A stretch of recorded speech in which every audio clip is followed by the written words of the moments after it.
Oh, I'm here. We're going to watch a good game. Thank you very much for having me here with these lovely But women. it was less, I didn't get to see you guys, so it was less fun.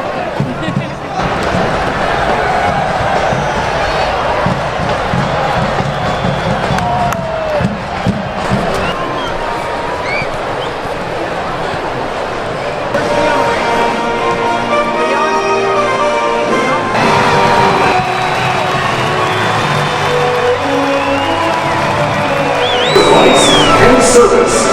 At 100 years of age, he is one of the last living veterans to have fought in several pivotal battles and served the legendary Marine Rangers before winning the